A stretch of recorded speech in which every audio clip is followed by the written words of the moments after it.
اللہ تبارک و تعالیٰ کے حکم کے مطابق زندگی بسر کی جائے، اور جب انسان اللہ کے حکم کے مطابق دنیا داری کو بھی اختیار کرتا ہے تو پھر پیسہ کمانا، بچے پالنا، ان کی خدمت کرنا، بیوی سے محبت، سارا کچھ بھی اللہ تعالیٰ اپنے بندے کے حق میں عبادت بنا دیتا ہے، یہ عبادت کا درجہ اختیار کر لیتا ہے۔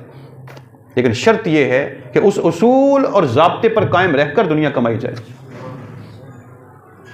اگر اصول اور ضابطہ توڑ دیا جائے، حلال و حرام کا فرق ختم کر دیا جائے، تو پھر یہ دنیا عبادت تو دور کی بات ہے، یہ فقط وبال ہے۔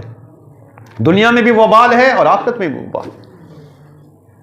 بہت سا وبال ہم اپنے ہاتھوں سے دیکھتے ہیں، جب ہم بچوں کی نافرمانیاں دیکھتے ہیں، یا اولاد کا بگڑنا دیکھتے ہیں، یا اولاد خراب پیدا ہوتی ہے، یا وہ ہمارے سامنے ہی جیلوں میں جاتی ہے، وہ قتل و غارت گری میں، وہ نشے میں اور وہ برے کاموں میں وہ لگ پڑ جاتی ہے، تو یہ اصل میں ہمارے کسی نہ کسی عمل کی سزا ہوتی ہے۔ اللہ کے نیک بندوں کو چھوڑ کے، کیونکہ نیک بندوں کی آزمائش ہوتی ہے، جیسے حضرت نوح علیہ السلام کا بیٹا تھا، جیسے حضرت لوط علیہ السلام کی بیوی تھی، یہ ان کی آزمائش ہوتی ہے۔ لیکن ہم جیسے لوگوں کے لیے یہ وبال ہوتا ہے، یہ عذاب ہوتا ہے دنیا میں، ذہنی اذیت ہوتی ہے یہ دنیا میں جو ہم بھگتتے ہیں، اور ہمارے اعمال کی وجہ سے ہوتا ہے یہ۔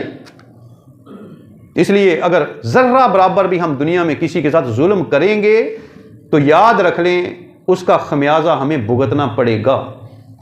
اللہ اور اس کے رسول کی تعلیمات سے ہٹ کر کوئی بھی معاملہ ہم کریں گے تو اس کی سزا ہمیں بھگتنی پڑے گی، وہ دنیا میں بھی ہو سکتی ہے، وہ آخرت میں تو ضرور ہوگی۔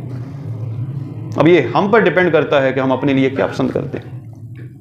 اگر ہم اپنی اصلاح کر لیں، اللہ سے سچی توبہ کر لیں، تو اللہ تعالیٰ معاف فرمانے والا ہے۔ اس لیے کہ آخری وقت کا کسی کو کوئی پتہ نہیں، موت کب آ جائے، تو اس سے پہلے انسان کو توبہ کر لینی چاہیے، اصلاح کر لینی چاہیے، اسی میں ہماری بہتری ہے۔